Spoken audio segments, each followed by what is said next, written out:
Hi guys. तो ये जो सवाल है ना, ये पिछले सवाल का एक्सटेंशन है। पिछला सवाल क्या था? पिछला सवाल था कि आपको सारे पाथ निकालने थे किसी सोर्स से किसी डेस्टिनेशन के। तो अब अगर आप सारे पाथ निकाल सकते हो तो आप सबसे छोटा पाथ, सबसे बड़ा path, seal path, floor path या केथ लार्जेस्ट पाथ भी निकाल ही सकते हो। तो मैं आपको सारे समझाता हूँ। इसमें आपको क्या करना है, ये दिया गया है एक ग्राफ, ग्राफ का इनपुट ले रखा है। फिर एक दिया गया है सोर्स 0 वर्टेक्स से 6 वर्टेक्स तक। उन्होंने पूछा है 0 से 6 तक का सबसे छोटा पाथ बताएं, सबसे बड़ा पाथ बताएं। फिर कहा है ये 40 एक वेट है, इसका सील पाथ मतलब इससे जस्ट बड़ा पाथ, 40 क्राइटेरिया से जस्ट छोटा पाथ इसका फ्लोर पाथ, सॉरी हाँ फ्लोर इसके छोटा, इससे जस्ट छोटा, सील इससे जस्ट बड़ा। और 3 दिया है थर्ड लार्जेस्ट पाथ, ये सब बताएं। ठीक है, तो फिर वो सारे इन्होंने प्रिंट कर रखे हैं। Third largest path, just largest path, just smaller, largest, smallest, ये सारे पाथ इन्होंने प्रिंट कर रखे हैं। तो लाइए इसे ट्राई करते हैं, देखते हैं कि हम क्या कर सकते हैं। ओके, पहले मैं आपको इनपुट आउटपुट एनालाइज करके दिखा दूं ताकि तुम भी कर सको। तो ये उसी सवाल की एक्सटेंशन है जो पिछला क्वेश्चन था जिसमें हम सारे पाथ निकाल सके थे। अगर आप सारे पाथ निकाल सकते हैं तो आप ये सब तो कर ही सकते हैं। लाइए देखते हैं। तो ग्राफ क्या बोला इन्होंने, 7 वर्टिसेस। 7 वर्टिसेस तो मुझे पता है कौन सी हैं, 0 1 2 3 4 5 6। मेरा फेवरेट ग्राफ, एक क्वाड्रिलेटरल और एक ट्राइंगल को कनेक्ट करने वाला। 0 1 वाली 10 की है, 1 2 वाली 10 की है, 2 3 वाली भी 10 की है, 0 3 वाली 40 की है, 3 4 वाली 3 इतना दूर लिखता है कोई, शर्म आती तुम्हें? 3 4 वाली 2 वेट की है, 4 5 वाली 3 वेट की है, 5 6 वाली एज भी 3 वेट की है, 4 6 वाला 8 वेट का है वहां पर डिस्टेंस। ठीक है, अब 0 से 6 के पाथ, 0 से और कोई एज है? हाँ सारी हो गई। ठीक है, 0 से 6 के पाथ, 0 से 6 के हमें पता है कितने पाथ है, 0 1 2 3 4 5 6 is 1, 0 1 2 3 4 6 is another, 0 3 4 5 6 is another and 0 3 4 6 is another।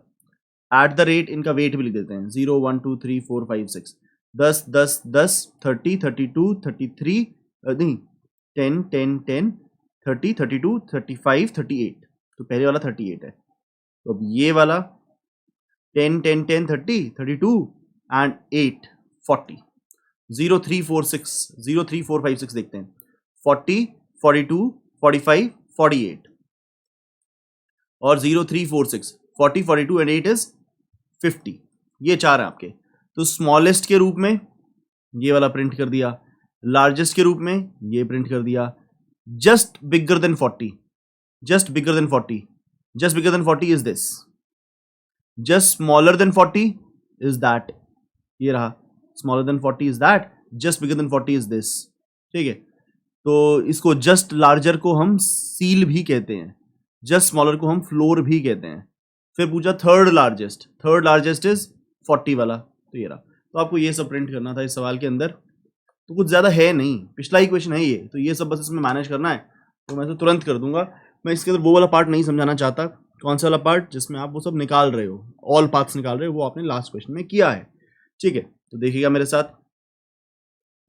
तो ये सब इनपुट है, विजिटेड बनाया, ग्राफ, सोर्स, डेस्टिनेशन, विजिटेड, एक क्राइटेरिया, इसको बाद में देखेंगे। क्राइटेरिया वो है सील पाथ और फ्लोर पाथ का क्राइटेरिया है।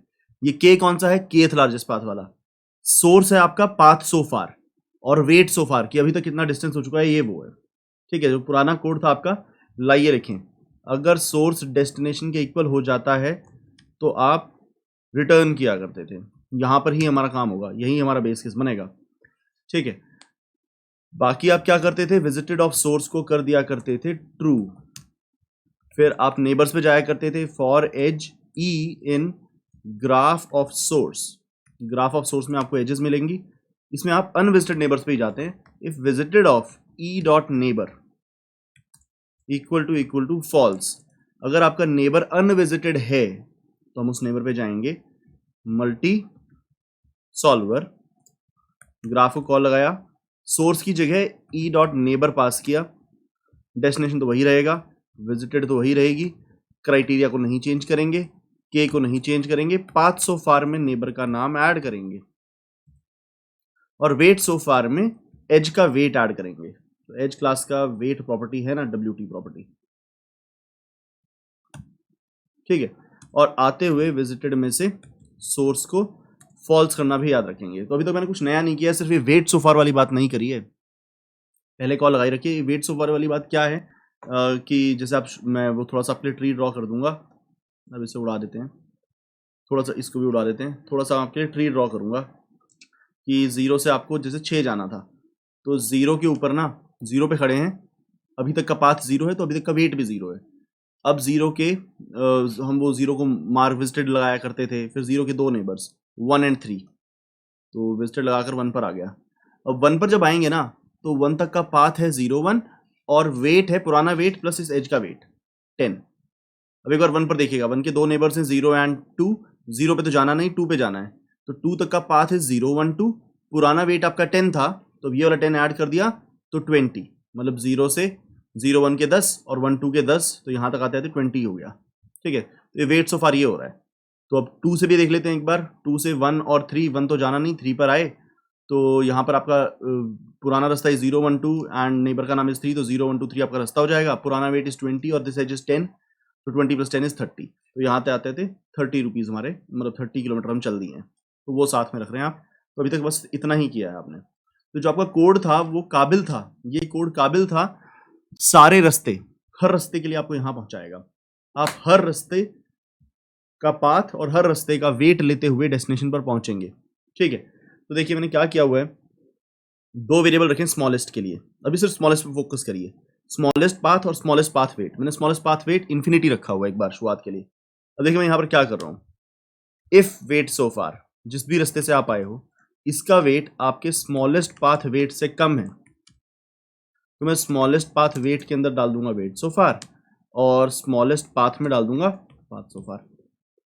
तो एक बात सोच के देखिए, मैं इस जगह पर सोर्स इक्वल टू डेस्टिनेशन पे चारों पाथों के लिए आने वाला हूं। मेरे जो 4 पाथ थे, कौन से 4 थे वो आपने अभी देखे थे, 0 1 2 3 4 5 6 @38।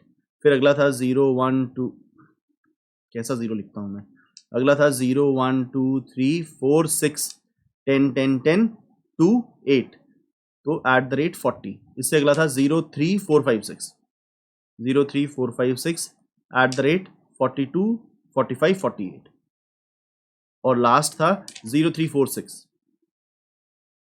@50।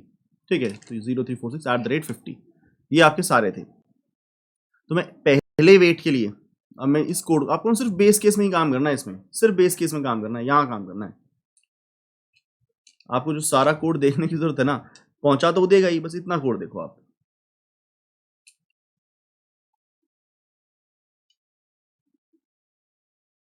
ठीक है, तो आपने स्मॉलेस्ट पाथ रखा हुआ है जो शुरुआत में ब्लैंक पड़ा है, और स्मॉलेस्ट पाथ वेट में इन्फिनिटी डाल रखा है, प्लस इन्फिनिटी।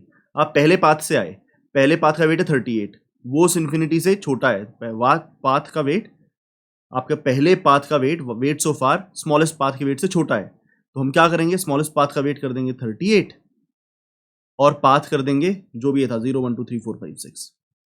तो जो हम छोटा बड़ा डिसाइड कर रहे हैं ना, वो वेट के बेसिस पर डिसाइड कर रहे हैं।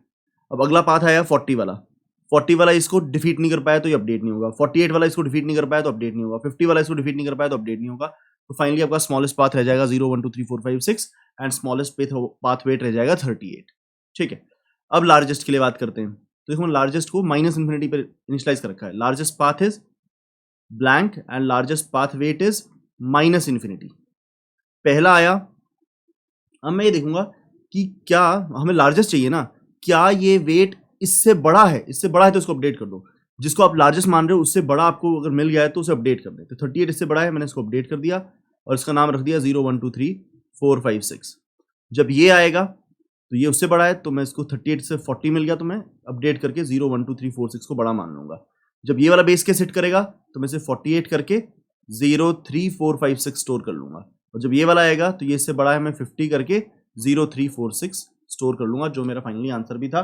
तो देखो मैं क्या कर रहा हूँ, मैं अलग अलग पाथ के साथ यहाँ पर आऊंगा, बार बार वेट सो फार और पाथ सो फार यहाँ लेकर आऊंगा। अगर मेरा वेट सो फार, मैं लार्जेस्ट पाथ वेट, जिसको मैंने लार्जेस्ट पाथ वेट मान रखा है कितना, माइनस इन्फिनिटी, अगर उससे बड़ा है तो लार्जेस्ट पाथ वेट को अपडेट कर दें। ठीक है, और लार्जेस्ट पाथ को भी अपडेट कर दें पाथ सो फार से। जब कोई दूसरा पाथ आएगा वो इससे दोबारा बड़ा होगा तो दोबारा अपडेट कर दें। तो इस तरह जब सारे पाथ इसको हिट करते हुए जाएंगे तो इवेंचुअली मेरे पास मैक्सिमम वेट वाला पाथ बचेगा और उसका वेट बचेगा और उसका पाथ बचेगा, जिसको मैं वापस जाकर प्रिंट कर दूंगा रिकर्शन की कॉल के बाद। अब सील और फ्लोर को समझते हैं। Just larger than, just smaller than. Just larger than criteria आपको दे रखा है, क्राइटेरिया उन्होंने इनपुट करा रखा है और वो पास कर रखा है कि उससे जस्ट बड़ा, उससे जस्ट बड़ा। जैसे मैं यहां पर कहता 42 से जस्ट बड़ा, 42 से जस्ट बड़ा इज 48, 42 से जस्ट छोटा इज 40। इसको ना बहुत ध्यान से समझना। मैं यहां पर कहता 42 अगर क्राइटेरिया है इसका सील बताओ, तो पता है इसका सील क्या होता है? सील को ऑल्सो हम जस्ट लार्जर कह सकते हैं। तो ये होता पता है क्या है? 42 से बड़े वालों में सबसे छोटा, मतलब क्वालिफाइड स्मॉलेस्ट होता है ये प्रॉब्लम सबसे स्मॉलेस्ट निकालने की होती है, पर सब में सबसे स्मॉलेस्ट नहीं, 42 से बड़े वालों में स्मॉलेस्ट, मतलब ये इन वालों में 42 से बड़े वालों में स्मॉलेस्ट निकाल दो, इतनी सी बात होती है ये। मैं दोबारा बोलता हूं, अगर तुम्हें कहे कि 42 का सील निकालो तो मतलब 42 से जस्ट बड़ा निकालो, जस्ट लार्जर। 42 से जस्ट लार्जर का मतलब 42 से जो बड़े वाले हैं ना उनमें सबसे छोटा। तो actually it is a problem of finding the least element, but it is a problem of finding the least element in people larger than 42।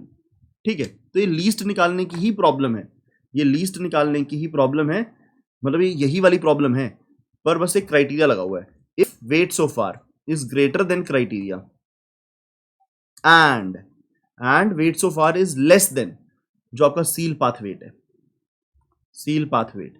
Actually मैं दोबारा से बताया आपको, जो जस्ट लार्जर है या सील है, सील या जस्ट लार्जर, ये बड़ों में सबसे छोटा होता है। Actually it's the problem of finding the smallest element but in larger elements, मतलब 42 से बड़े क्राइटेरिया से बड़े वालों में सबसे छोटा एलिमेंट ढूंढना है। तो लेस देन का ही कंपैरिजन करेंगे, बस क्राइटेरिया से बड़ा होना चाहिए। If it is greater than criteria and less than seal path weight, तो सील पाथ वेट को भी हम स्मॉलेस्ट पाथ वेट की तरह प्लस इंफिनिटी पर इनिशियलाइज करेंगे। ठीक है, अच्छा ये इनिशियलाइज करने का क्या सीन है, कितने से इनिशियलाइज करना चाहिए हमको? देखो बेटा, आपको कभी सारे एलिमेंट्स का प्रोडक्ट निकालना है तो आप इनिशियलाइज कीजिए 1 से, क्योंकि प्रोडक्ट की आइडेंटिटी 1 होती है। आइडेंटिटी का मतलब क्या होता है? 1 into x is x. Identity किसी भी ऑपरेटर की वो होती है कि अगर वो एक ऑपरेंड हो तो दूसरा ऑपरेंड अपने आप वापस आ जाए। मैं दोबारा से आपको अपनी बात बताता हूं, अगर आपको सारे एलिमेंट्स का सम निकालना है तो आप अपने वेरिएबल को ना 0 से इनिशियलाइज करें, क्योंकि सम की आइडेंटिटी 0 होती है। आइडेंटिटी का मतलब होता है x plus 0 equal to x, तो प्लस की आइडेंटिटी है 0, कि अगर किसी ऑपरेंड के साथ 0 इंटरेक्ट करेगा और वही ऑपरेंड वापस आ जाएगा तो उस ऑपरेटर की आइडेंटिटी है 0। इसी तरह प्रोडक्ट को आपको 1 से इनिशियलाइज करना चाहिए, क्योंकि प्रोडक्ट की आइडेंटिटी है 1, because x into 1 is x।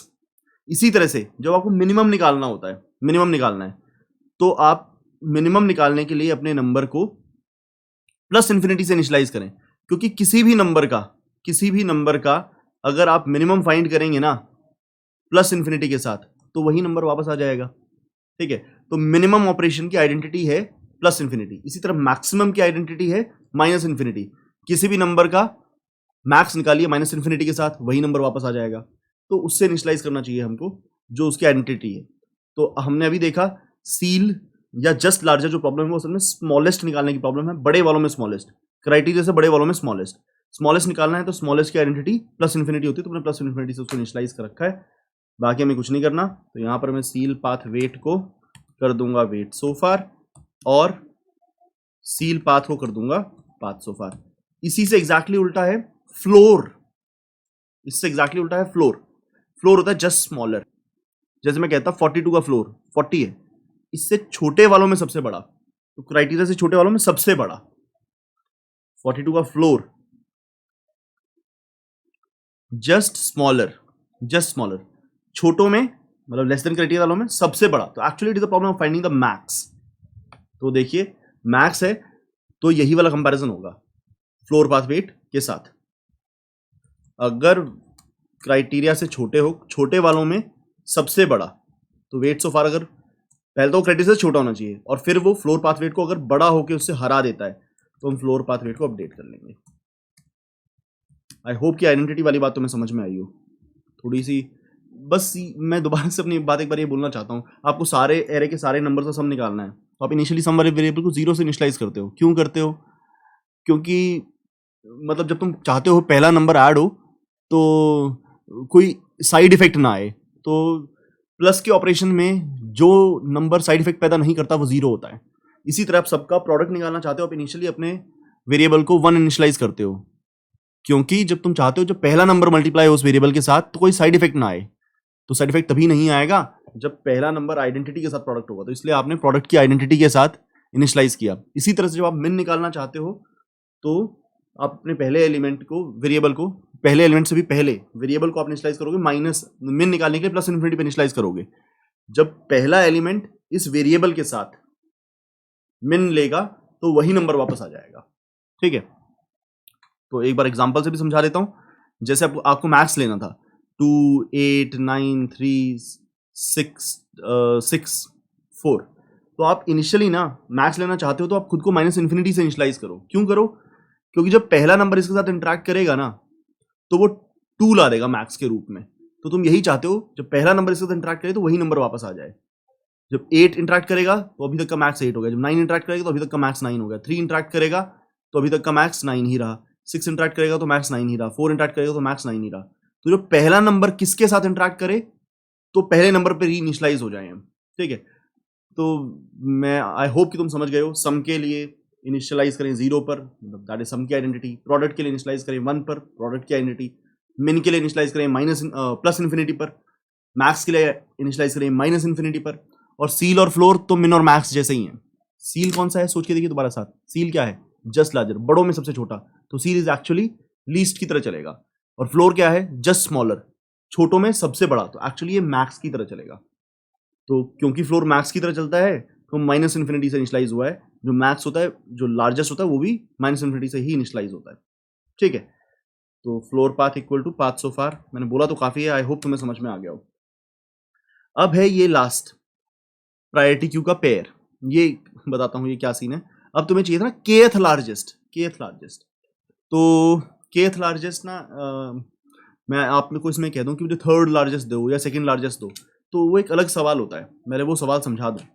Third largest आपको चाहिए या फोर्थ लार्जेस्ट चाहिए, तो लेट अस से कि आपके पास ये एक एरे है 2 9 18 3 17 12 6 4। अगर मैं आपको कहूं कि मुझे चाहिए थर्ड लार्जेस्ट, ठीक है, तो थर्ड लार्जेस्ट निकालना ना इस क्वेश्चन में पता है क्या करते हैं? प्रायोरिटी क्यू यूज करते हैं। प्रायोरिटी क्यू क्या होता है? आप हैश मैप हीप वाली वीडियोस देख कर आइए, हमने ऑलरेडी डाल रखी हैं चैनल के ऊपर, आपको समझ में आ जाएगा। प्रायोरिटी क्यू ऐसी क्यू होती है जिसमें डल तो किसी भी ऑर्डर में जाए, लेकिन पहले बाहर वो आता है जिसकी प्रायोरिटी सबसे ज्यादा होती है। बाय डिफॉल्ट जो प्रायोरिटी क्यू होती है वो मिनिमम प्रायोरिटी क्यू होती है। मिनिमम प्रायोरिटी क्यू मतलब किसी भी ऑर्डर में डाल लो, छोटे नंबर पहले बाहर आएंगे। ठीक है, अब आपने मांगा है मुझसे थर्ड लार्जेस्ट, तो इसको ऐसा मान लो कि मैं टीम सेलेक्ट कर रहा हूं 3 लोगों की। मैं चाहता हूं मेरी स्ट्रॉन्गेस्ट 3 लोगों की टीम हो। तो देखिएगा मैं क्या करूंगा। ये है मेरी प्रायोरिटी क्यू, फनल जैसी। ये है मेरी प्रायोरिटी क्यू। ठीक है, मैंने इसमें 2 डाला। जब तक इसका साइज 3 नहीं हो जाता ना, तब तक तो इस टीम में कोई भी आ सकता है। इसको ऐसा समझ लो कि मैं टीम सेलेक्ट कर रहा हूं 3 स्ट्रॉन्गेस्ट लोगों की। तो जब तक साइज 3 नहीं हो जाता तो इसमें कोई भी आता है। 2 आ गया, 9 भी आ गया, 18 भी आ गया। अब मैं चाहता हूं मेरी टीम स्ट्रांग होते जाए। तो ये असल में जो मैंने ये डब्बा बनाया है ना, ये असल में मिन प्रायोरिटी क्यू है। अब ये अगर मिन प्रायोरिटी क्यू है तो इसके अंदर सबसे पहले 2 बाहर निकलना चाहता है, इसकी पीक पे 2 बैठा होगा। अब 3 आया, 3 ने 2 को देखा, यार तुम्हारी टीम में 2 वाला भी खेलता है, जो 2 रन बनाता है वो खेलता है, उससे ज्यादा तो मैं ही बना दूंगा। तो ये 3 बोला इस 2 वाले को निकाल दो और मुझको डाल दो। हमने 3 को डाल लिया। अब सबसे कमजोर प्लेयर टीम का 3 है। अब 17 आया, 17 बोला यार तुम्हारी टीम में सबसे घटिया प्लेयर 3 रन बनाता है, उसको निकालो मुझे डालो। तो हमने 17 को डाल दिया इसके अंदर। अब खतरे की घंटी 9 के सर पर है, लीस्ट वाले के सर पे है। हम स्ट्रॉन्गेस्ट टीम की टीम बनाना चाहते हैं। अब 12 आया, 12 बोला तुम्हारी टीम में सबसे घटिया प्लेयर 9 रन बनाता है, उसको निकालो मैं आऊंगा टीम में। हमने 12 को डाल लिया। अब वीकेस्ट प्लेयर 12 है, तो प्रायोरिटी क्यू में पीक पर वो बैठा होता है जो वीकेस्ट होता है, तो रिमूव करो तो वही निकलेगा। 6 आया, 6 ने देखा टीम को, यार इस टीम का घटिया से घटिया प्लेयर भी 12 रन बनाता है, मैं 6 रन बनाता हूँ, मैं नहीं जा सकता इसमें। 4 आया, 4 ने देखा तुम्हारा घटिया से घटिया प्लेयर भी 12 रन बनाता है, there is no way I can reach into the team. तो अब जब आपने स्कैन किया ना, तो अब देखो तुमने 3 लार्जेस्ट एलिमेंट निकाल लिए हैं। इसके सबसे बड़े 3 एलिमेंट्स हैं 12 17 18, आपके पास वही पड़े हैं। और उनमें जो सबसे छोटा है वो प्रायोरिटी क्यू की पीक में पड़ा है, तो वो अपने आप ही थर्ड लार्जेस्ट होगा।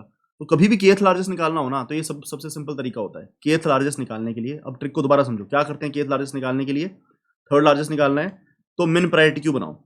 जब तक इसमें k एलिमेंट नहीं हो जाते तो डालते रहो। 2 थर्ड लार्जेस्ट के लिए कर रहा हूँ, तो 2 आया डाल दिया, 9 आया डाल दिया, 18 आया डाल दिया। मिन प्रायोरिटी क्यू है, पीक पे वीकेस्ट एलिमेंट दिख रहा है। 3 आया, 3 बोला 2 से स्ट्रॉन्ग तो मैं ही हूँ, उसको निकालो मुझे डालो। अब खतरे की घंटी 3 के सर पर। 17 आया, बोला इसको निकालो मुझे डालो। अब वीकेस्ट कौन है? 9।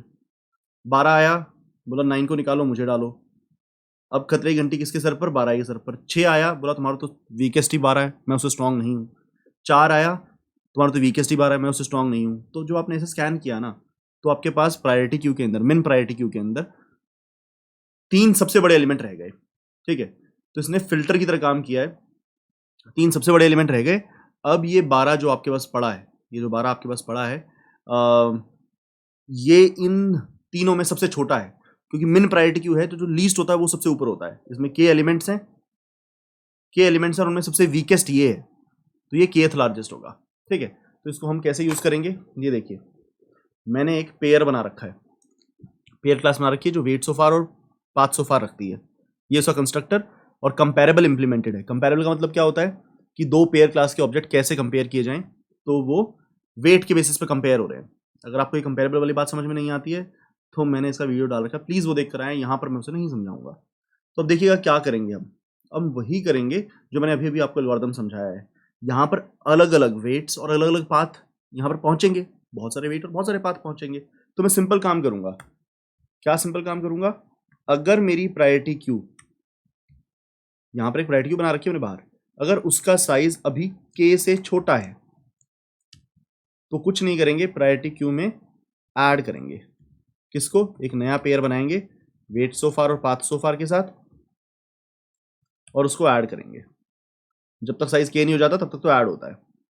ठीक है, तो मैंने वो ऐड कर दिया। एल्स मतलब कि साइज k हो गया है, अब क्या होगा, अब डिसाइड होगा कि नया बंदा इसमें डलेगा कि नहीं डलेगा। नया बंदा इसमें तब डलेगा जब वो इसकी पीक से ज्यादा वेट रखता है। अगर weight so far is greater than priority queue पे पीक किया और उसके वेट सो फार से हमारा वेट सो फार ज्यादा है, तो प्रायोरिटी क्यू में एक रिमूव करेंगे, जो वो सबसे छोटा बंदा था वो टीम में से निकल गया, और फिर जो अभी नया आया है उसको प्रायोरिटी क्यू में डाल देंगे। दोबारा ध्यान से देखो, जब तक साइज k नहीं है तो बस पेयर बनाते जाइए, डालते जाइए।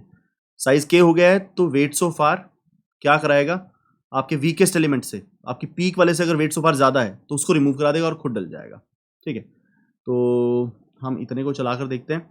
आई थिंक कि वी आर डन। मैं इसको रन देता हूँ, कंपाइल टाइम चेक हो जाएगा।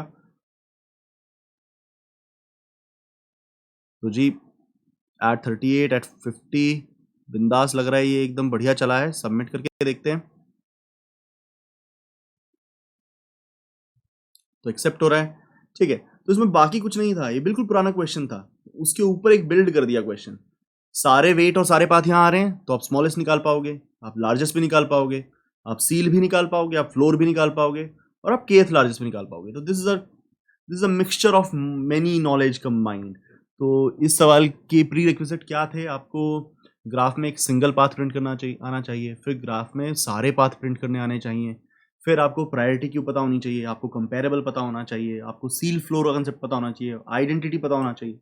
तो मैंने आपको कुछ सब कुछ बताया है थोड़ा थोड़ा यहाँ पर इस सवाल का पूरा जिस्ट लेने के लिए आपको हैश मैप हीप वाले लेक्चर में जाकर कंपेरेबल पढ़ना पड़ेगा, इंट्रोडक्शन टू प्रायोरिटी क्यू देख कर आना पड़ेगा, तब आप इसका पूरा फ़ायदा उठा पाएंगे।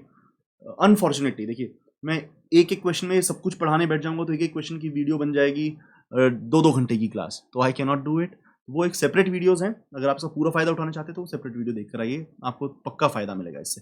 थैंक यू वेरी मच, मिलते हैं अगले सवाल में।